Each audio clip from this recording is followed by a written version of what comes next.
வணக்கம், welcome to my channel. Bharat karma healing centre சார்பாக ஜோதிடர் நல்ல பிரம்மா பேசுகின்றேன். தற்பொழுது நாம் சனி பகவானுக்குரிய சனி முத்திரை எவ்வாறு செய்வது என்பதை இந்த பதிவில் காணவிருக்கின்றோம்.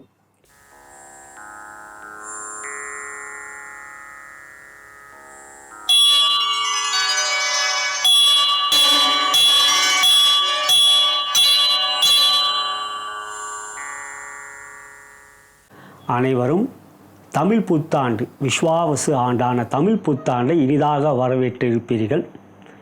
இந்த தமிழ் புத்தாண்டில் கலைஞர் டிவியிலே ட்ரெண்டிங் ஜோதிடர்கள் வாஸ் பிரபலங்கள் என்கின்ற ஒரு நிகழ்ச்சி வா தமிழா வா என்கின்ற காணொளியில் பதிவேற்றம் செய்யப்பட்டு ஒளிபரப்பப்பட்டது. ஏப்ரல் மாதம் 13ஆம் தேதி ஞாயிறன்று காலை ஒளிபரப்பப்பட்டது. அந்த நிகழ்ச்சியாகப்பட்டது வா தமிழா வா என்கின்ற நிகழ்ச்சி மிகவும் பிரபலமான நிகழ்ச்சி. திரு ஆரி அவர்கள், நடிகர் திரு ஆரி அவர்கள், ஆரி அர்ஜுன் அவர்கள் அவற்றை நடுவராக அந்த நிகழ்ச்சியை நிறைவேற்றி வந்து கொண்டிருக்கிறார். அந்த ட்ரெண்டிங் ஜோதிடர்கள் வாஸ் பிரபலங்கள் என்கின்ற அந்த பதிவில் ஜோதிடர்கள் சார்பாக நானும் ஜோதிடர் நல்ல பிரம்மாவாகிய நானும் கலந்து கொண்டேன். அந்த பதிவு மிகவும் அற்புதமாக வந்திருக்கிறது. இதுவரை பார்க்கவில்லை எனில் அந்த பதிவையும் பாருங்கள். அவற்றிலே அனைவரும் பிரபலங்கள் அனைவரும் கேட்ட ஒரே கேள்வி என்னவெனில், சனி பெயர்ச்சி மார்ச் மாதம் 29 நடந்து விட்டதா இல்லையா? திருகணித ஜோதிடத்தின் அடிப்படையில், திருகணித பஞ்சாங்கத்தின் அடிப்படையில் மார்ச் மாதம் 29ஆம் தேதி சனி பெயர்ச்சி நடைபெற்று விட்டது. கும்பராசியில் இருந்து மீனராசிக்கு அவர் பெயர்ச்சியாகிவிட்டார். திருக்கணித ஜோதிடமே விஞ்ஞான ரீதியாகவும் ஒற்றுக்கொள்ளப்படுகின்ற ஒரு அறிவியல் ரீதியான ஜோதிடம், அஸ்ட்ரோ சயின்ஸ். அப்படி பார்க்கின்ற பொழுது சனி பெயர்ச்சி நடந்துவிட்டது. கும்பராசியிலிருந்து மீனராசிக்கு அவர் பயிற்சியாகிவிட்டார். அனைவரும் கேட்ட கேள்வி சனி பெயர்ச்சி, பிரபலங்கள் கேட்ட கேள்வி, பிரபலங்களே கேட்ட கேள்வி, சனி பெயர்ச்சி எப்படி இருக்கிறது எங்களுக்கு? ஜோதிடர் பாலாஜி ஹாசன் போன்ற ஜோதிடத்தில் யூடியூபிலே மிகவும் பிரபலமானவர்கள் அனைவரும் கலந்து கொண்ட நிகழ்ச்சியில் அனைவரிடமும் கேட்ட கேள்வி இந்த ஒரே கேள்விதான். வருகின்ற மே மாதம் குரு பெயர்ச்சி 14ஆம் தேதி, அதே மே மாதம் 19ஆம் தேதி ராகு கேது பெயர்ச்சி. எனவே இந்த தமிழ் புத்தாண்டு விஸ்வாவசு ஆண்டிலே 3 பயிற்சிகள் அனைவருக்கும் ஏற்படுகின்றது. 3 என்றால் குரு சனி பெயர்ச்சி, குரு பெயர்ச்சி, ராகு கேது பெயர்ச்சி, அப்படி 4 கிரகங்கள் என்று எடுத்துக்கொள்ளலாம்.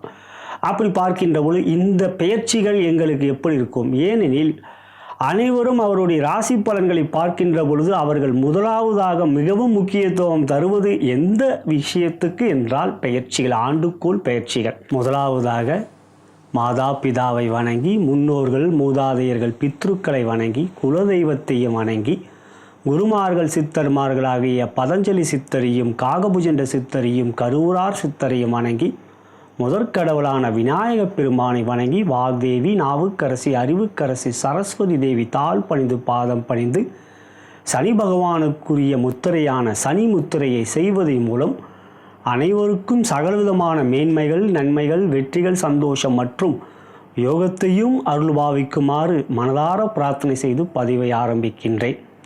இப்பதிவை உங்களுக்கு வழங்கி கொண்டிருப்பவர்கள் bharatmatchpoint.com திருமண இணையதளம், அனைத்து மத இன ஜாதகருக்கான திருமண இணையதளம். வரன்களை தேடிக்கொண்டிருக்கும் நண்பர்கள் இலவசமாக பதிவு செய்து வரன்களை தேடிக்கொள்ளலாம். இப்பதிவை உங்களுக்கு வழங்கி கொண்டிருப்பவர்கள் பாரத் மேட்ச் பாயிண்ட் என்றால் எங்களோட மற்றொரு நிறுவனமான தி அஸ்ட்ராலஜி ஷாப்பிலே நவக்கோள்களுக்குரிய எந்திரங்கள், ரத்தினங்கள், மாலைகள் போன்றவைகளும் பூஜிக்கப்பட்டு எளிய விலையில் விற்பனை செய்யப்படுகின்றது. விருப்பப்படுகிறவர்கள் எங்களை அணுகலாம். நம்மளுடைய பாரத் கர்மா ஹீலிங்கிலே சுக்கிர பெயர்ச்சி, செவ்வாய் பெயர்ச்சி, புதன் பெயர்ச்சி போன்ற பயிற்சிகளும் பதிவேற்றம் செய்திருக்கின்றோம். இடையிலே ஒரு மாதங்கள் கொஞ்சம் இடைவெளி விட்டுவிட்டது. இருப்பினும் இனிவரும் மாதங்களில், இனிவரும் வாரங்களில், இனிவரும் தினப்பலனும் ஏற்றுகின்ற ஒரு எண்ணம் எங்களுக்கு இருக்கின்றது. அப்படி பார்க்கின்ற பொழுது சனி பெயர்ச்சி மார்ச் மாதம் 29. சனி என்றாலே எல்லோருக்கும் ஒரு அச்சம், சனி என்றாலே எல்லோருக்கும் ஒரு பயம். காரணம், சனி பகவான் தண்டிக்கக்கூடியவர் என்று. நிச்சயம் அவ்வாறு தான். சனி காலபுருஷ தத்துவத்தின் அடிப்படையில் பார்க்கின்ற பொழுது 10ஆம் வீடாகப்பட்ட மகரத்துக்கும் 11ஆம் வீடாகப்பட்ட கும்பத்துக்கும் அதிபதி. 10ஆம் இடம் பொதுவாக கர்மஸ்தானம். சனி கர்ம காரகன். குருவோ பூர்வ புண்ணிய காரகன். சுக்கிரனோ கலத்திர காரகன். செவ்வாயோ சகோதரக்காரகன். சூரியன் பிதுர்காரகன். சந்திரன் மாதுர்காரகன். ராகு போகக்காரகன். கேதுவோ ஞானக்காரகன் என்று காரகத்துவங்களை கொண்டவர்களே சனி பகவான் கர்மகாரகன். கர்மம் என்றால் கர்மா என்றால் செயல். ஒருவருடைய செயலிலே நல்வினைக்கும் தீவினைக்கும் ஏற்பவே சனியோடைய செயல்பாடுகள் அவரவருடைய ஜாதகங்களுக்கு ஏற்ப ஏற்படும். ஒருவருடைய ஜனன ஜாதகத்தில் சனி பாதிக்கப்பட்டிருந்தால் நிச்சயம் அவர் கர்மாவிலே நிச்சயம் அதுவற்றில் பாதிப்பு இருக்கின்றது. இவற்றில் ராகுவையும் மிகவும் முக்கியத்துவம் பார்க்க வேண்டும். காரணம் சனியை போல் ராகு. எனவே தான் ராகுவை பிதுர்காரகன் எப்படி சூரியன் என்றோ ராகுவை தந்தை வழி பாட்டி பாட்டன்மார்களை குறிக்கக்கூடியவர். கேது தாய் வழி பாட்டி பாட்டன்மார்களை குறிக்கக்கூடியவர். ஆகவே சனி கர்மக்காரன். அப்படிப்பட்ட சனி பகவான் ஒருவருடைய ராசிக்கு 4ஆம் இடத்தில் வருகின்ற போது அர்த்தாஷ்டம சனி, 7லே வருகின்ற பொழுது கண்டக சனி, 8லே வருகின்ற போது அஷ்டம சனி, ராசிக்கு 12லே 1லே 2லே வந்தால் அது 7ரை சனி. 12ஆம் இடம் விரய சனி, ராசிக்கு வருகின்ற பொழுது ஜென்ம சனி, 2ஆம் இடத்துக்கு வருகின்ற பொழுது அது பாத சனி. இப்படி சனி 4, 7, 8, 12, 1, 2 என்று 6 இடங்களில் உட்காடுகின்ற பொழுது அசுப பலன்களை தருவார் என்பது பொது விதிதான். ஆனால் உங்களுடைய ராசி பலன் என்பது ஒரு 30% ராசி என்பது சந்திரன் எந்த இடத்தில் அமர்ந்திருக்கின்றாரோ அதுவே தான் உங்களுடைய ராசி. சந்திரன் மனோகாரகன். எப்படி ஆத்துருக்காரகனோ அதே போலவே சந்திரன் மனோகாரகன். ஆகையால் தான் அமாவாசை பௌர்ணமி போன்ற நாட்களிலே மனதளவிலே சில பாதிப்புகளை சந்திரனால் ஏற்படுவது என்பது நமக்கு அறிந்த ஒன்று. அப்படி பார்க்கின்ற பொழுது சந்திரன் அனோகாரகன். சந்திரன் எங்கு அமர்கின்றாரோ அது ராசி என்கின்ற பொழுது ராசி பலன்களை பார்க்கின்ற பொழுது உங்கள் மனம் எப்படி இருக்கும்? இந்த சனி பயிற்சியாகப்பட்டதாக இருக்கட்டும், குரு ராகு கேது பயிற்சியாக இருக்கட்டும், உங்கள் மனம் எப்படி இருக்கும்?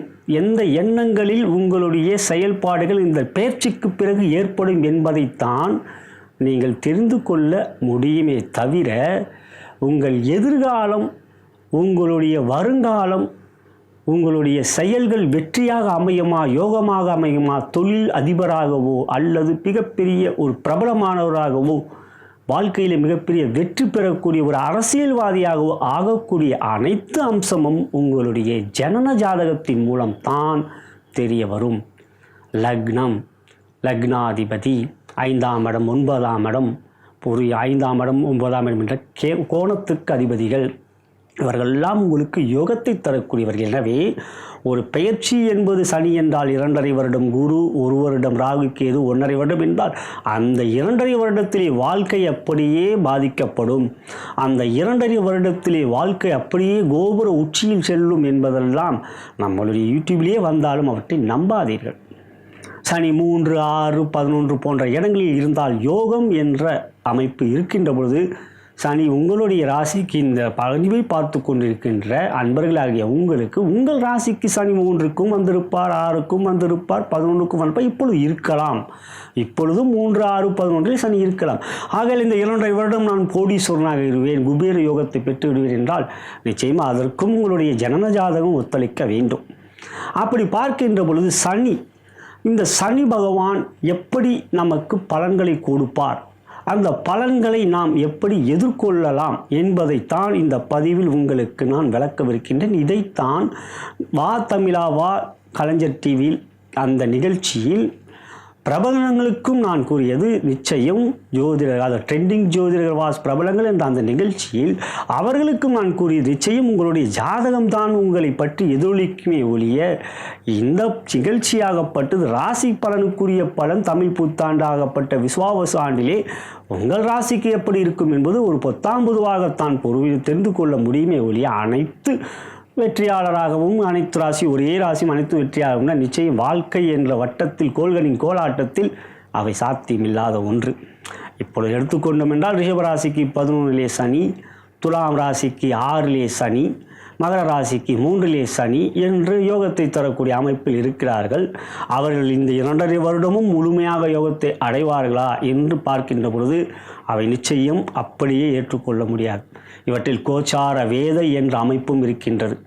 பொதுவாக 3லே சனி இருக்கின்ற பொழுது யோகம் என்றால் 3லே சனி இருக்கின்ற பொழுது ராசிக்கு 12ஆம் இடம் என்கின்ற இடத்தில் ஒரு கிரகம் இருந்தால் 3ல் இருக்கின்ற சனியால் யோகம் இல்லை. அதே போலவே ஒரு ராசிக்கு 6லே சனி இருக்கிறார், துலாம் ராசிக்கு 6லே சனி இருக்கிற யோகம் என்றால் ராசிக்கு 9ஆம் இடம் என்கின்ற மிதுன ராசியிலே ஒரு கிரகம் இருந்தால் சனியால் யோகம் இல்லை. அதே போலவே ஒரு ராசிக்கு 11லே ரிஷப ராசிக்கு 11லே சனி இருக்கிறார் என்றால் ராசிக்கு 5ஆம் இடம் என்கின்ற கன்னி ராசியிலே ஒரு கிரகம் இருந்தால் ரிஷபராசிக்கு சனியால் யோகம் இல்லை. இது கோச்சார வேதை. வேதை என்றால் தடை, வேதகன் என்றால் தடை செய்வோம். இதைத்தான் நம்மளுடைய வாரப்பலனிலே இந்த கோச்சார வேதைக்கு நான் மிகவும் முக்கியத்துவம் தருவதற்கு காரணம், கோச்சார பலன்களை கூறுகின்ற பொழுது வேதை சாணத்தையும் நாம் பார்க்க வேண்டும். எனவே இப்பொழுது இந்த பதிவிலே சனி முத்திரை நாம் செய்வது என்ன யோகத்தை தரும், என்ன நன்மையை தரும் என்றால், நிச்சயம் முன்னோர்கள், சித்தர்கள், முனிவர்கள், மகரிஷிகள் போன்றவர்கள், யோகிகள் போன்றவர்கள் முத்திரைகளை கூறியிருக்கின்றார்கள். குபேர முத்திரை, ஞான முத்திரை என்று எண்ணற்ற முத்திரைகளை கூறியிருக்கின்றார்கள். சூரிய முத்திரை, வருண முத்திரை என்று.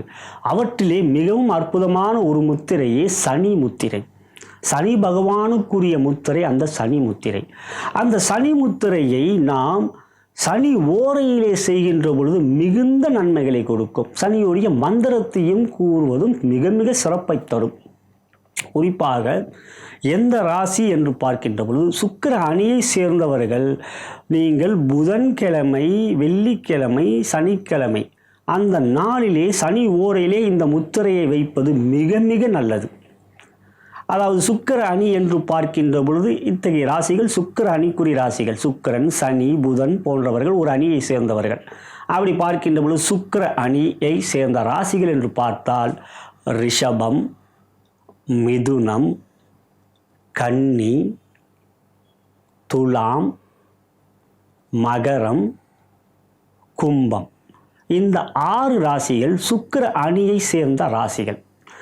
ரிஷபம், துலாம் என்பது சுக்கிரனுடைய ராசி, மிதுனம், கன்னி என்பது புதனுடைய ராசி, மகரம், கும்பம் என்பது சனியுடைய ராசி. ஆகையால் சுக்கிரன், புதன், சனி இவர்கள் ஒரு அணியை சேர்ந்தவர்கள். அதற்கு அடுத்தபடியாக ராகு கேதுக்கு ராசிகள் இல்லை, அனைவரும் அறிந்ததே. அப்படி பார்க்கின்ற பொழுது குரு அணி அடுத்ததாக சுக்கிர அணிக்கு எதிரணியாகப்பட்டது குரு அணி. குரு அணிக்குரிய ராசிகள் என்று பார்க்கும் பொழுது குருவோடைய ராசியாகப்பட்ட தனுசு, மீனம். அதற்கு அடுத்தபடியாக குரு அணியை சேர்ந்தவர்கள் குரு, சூரியன், செவ்வாய், சந்திரன் இவர்கள் ஒரு அணியை சேர்ந்தவர்கள். அப்படி பார்க்கும்போது குருவோடைய ராசியாகப்பட்ட தனுசு, மீனம் குரு அணி. சூரியனுடைய ராசியாகப்பட்ட சிம்மம் குரு அணி. கடகம் சந்திரனுடைய ராசியாகப்பட்ட கடகம் குரு அணி. செவ்வாயுடைய ராசியாகப்பட்ட மேஷம், விருச்சகம் குரு அணி. இவர்கள் குரு அணியை சேர்ந்த இந்த ராசிகள் மேஷம், கடகம், சிம்மம், விருச்சிகம், தனுசு, மீனம் இந்த ராசிகள், இந்த 6 ராசிகளை கொண்ட நீங்கள் செய்ய வேண்டிய இந்த சனி முத்திரையை வேலன் மற்றும் சனி இந்த 2 நாட்களில் சனி ஓரையிலே இந்த முத்திரையை செய்வது மிக மிக நல்லதை கொடுக்கும். இவை நீங்கள் நேரங்களை ஒதுக்குவதற்காக நான் உங்களுக்கான நாட்களை கூறினேன். சுக்கிர அணிக்கு என்று பார்க்கின்ற பொழுது புதன், வெள்ளி, சனி. குரு அணி என்று பார்க்கின்ற பொழுது வேலன் மற்றும் சனி. ஆனால் அனைத்து நாட்களிலும் பாதிப்பு அதிகமாக இருக்கின்றவர்கள் அனைத்து நாட்களிலும் இந்த முத்திரையை சனி ஓரையிலே ஒரு 15 நிமிடங்கள் வைப்பதின் மூலம், குறைந்தபட்சம் 5 நிமிடம், அதிகபட்சம் 15 நிமிடம் வைப்பதன் மூலம் நிச்சயம் உங்களுடைய ராசிக்கு அஷ்டம சனி நடந்திருந்தாலும், அர்த்தாஷ்டம சனி நடந்திருந்தாலும், கண்டக சனி நடந்து கொண்டிருந்தாலும், மேலும் 7.5 சனி நடந்து கொண்டிருந்தாலும் சனியோடைய பாதிப்பை நீங்கள் எதிர்கொள்ள முடியும், சமாளிக்க முடியும். அனுமன் சாலிசாவை கேட்டுக்கொண்டே இந்த முத்திரை வைப்பதும் நல்லது. மேலும் சனியோடைய மந்திரம், அந்த மந்திரம் ஓம் சம் சனீஸ்வராய நமகா, ஓம் சம் சனீஸ்வராய நமகா, ஓம் சம் சனீஸ்வராய நமக. ச இம் சம், ச இம் சம், ச இம் சம். ஓம் சம் சனீஸ்வராய நமக. கீழே டிஸ்கிரிப்ஷனிலே அந்த மந்திரத்துக்குரிய எழுத்துக்களை தமிழிலும் ஆங்கிலத்திலும் நாங்கள் பதிவேற்றம் செய்கின்றோம். இப்பொழுது இந்த சனி முத்திரையை செய்வது எப்படி? இதுவரை நாம் அனைத்தையும் கேட்டுவிட்டீர்கள். இப்பொழுது அந்த முத்திரை எப்படி செய்வது என்கின்ற கேள்வி உங்கள் மனதில் ஒரு ஆவலாக எழுந்திருக்கும். எந்த முத்திரை? சனி முத்திரை. அதை எப்படி செய்வது? நான் கூறிவிட்டேன், அதை சனி ஓரையிலே நிச்சயம் நம்மளுடைய தினசரி கேலண்டரிலே ஓரையெல்லாம் இப்போ வந்து ஓரா கேலண்டர்லாம் இருக்குது, யூடியூப்லேயே இருக்குது. தென் பார்த்தீங்கன்னா அதுக்கப்புறம் பார்த்தீங்கன்னா கூகுள்லேயும் நீங்கள் இன்றைக்கி என்னென்ன ஓரை சனி ஓரைனாலும் வந்துடும். அது ஒன்றும் வந்து சிரமம் கிடையாது. அப்படி பார்க்கும்போது சனி முத்திரை, அந்த சனி முத்திரை எப்படி செய்வது என்பதை இப்பொழுது நாம் பார்க்கவிருக்கின்றோம். அப்படி பார்க்கின்ற பொழுது நம்மளுடைய வலது கை, இந்த வலது கையிலே நடு விரலாகப்பட்டது, ஆங்கிலத்தில் சென்டர் ஃபிங்கர்னு சொல்லுவோம். இந்த நடு விரலாகப்பட்டது சனி விரல். இந்த நடு விரலாகப்பட்டது சனி விரல். இந்த சனி விரலில் நமக்கு சனி முத்திரை செய்வதற்கு பயன்படுத்த போகின்றோம். அதற்கு அடுத்தபடியாக நம்மளது இடது கையிலே நம்மளுடைய சுண்டு விரலையும் மோதிர விரலையும் மடக்கி கொண்டு உள்ளங்கையை தொட வேண்டும். ஆங்கிலத்தில் லிட்டில் ஃபிங்கரையும் ரிங் ஃபிங்கரையும் மடக்கி நம்மளுடைய உள்ளங்கையை தொடும்படி வைத்து கொள்ள வேண்டும். இப்பொழுது நம்மளுடைய இடது கை லெஃப்ட் ஹேண்டிலே center finger, index finger, thumb, அதாவது தமிழிலே நடுவிரல், ஆள்காட்டி விரல், கட்டை விரல். இப்போது இந்த 3 விரல்கள் இருக்கிறது. மற்ற 2 விரல்கள் மடக்கி வைத்து விட்டோம். இப்போது இந்த இடது கையிலே நம்மளுடைய இந்த விரலை இப்படி வைத்துக்கொண்டு இப்பொழுது இங்கு நம் சொன்னேனல்லவா, அதாவது வலது கையிலே நடுவிரலே சனி விரல். இப்பொழுது இப்படி இந்த முன்னங்கையை வானத்தை பார்த்து வைத்து நம்மளுடைய இந்த கைகளை இப்படி வானத்தை பார்த்து வைத்து இப்பொழுது கட்டை விரலை மேல் நோக்கியும் நம்மளுடைய நடுவிரலும் ஆள்காட்டி விரலும், ஆங்கிலத்தில் தம்பை வந்து வானத்தை பார்த்தும், நம்மளுடைய சென்டர் ஃபிங்கரும் இண்டஸ் ஃபிங்கரையும் அந்த கட்டை விரலை நோக்கி வைத்து இப்பொழுது இந்த நடுவிரலாகப்பட்ட சனி விரலின் முதல் கோடு வரை வைத்து இந்த முதல் கோடு வரை வைத்து லேசாக அழுத்தம் கொடுக்கவும். இப்படி லேசாக அழுத்தம் கொடுப்பது இருக்கும். லேசாக அழுத்தம் கொடுத்தா, அதிக அழுத்தம் தேவையில்லை. இப்பொழுது இந்த கைகளை, நம்மளோட வலது கை ரைட் ஹேண்டை இப்படியெல்லாம் விரலை அப்படியே அழுத்தமாக கொடுக்காமல் கொஞ்சம் தளர்த்தியாக இப்படி வைத்து கொள்ளுங்கள். அப்படியே இறுக்கமாக வைக்க தேவையில்லை, தளர்த்தியாக இப்படி வைத்துக்கொண்டு இப்பொழுது வானம் பார்த்து நம்மளுடைய வலது கையுடைய உள்ளங்கை வானம் பார்த்து இப்படி வைப்பதே சனி முத்திரை. இந்த முத்திரையை நம்மளுடைய தொடை மீது வைத்துக்கொள்வது நல்லது. இப்படி சாதாரணமாக சேரிலே உட்கார்ந்து கொண்டு பழக்கம் இருக்கின்றவர்கள் சேரிலே உட்கார்ந்து கொண்டு, நாற்காலியிலே உட்கார்ந்து கொண்டு நம்மளுடைய முதுகெல்லாம் வளையாமல், இப்படியெல்லாம் வளையாமல் நன்றாக முதுகு தண்டு நேராக இருக்கும்படி வைத்து கொள்ளவும்.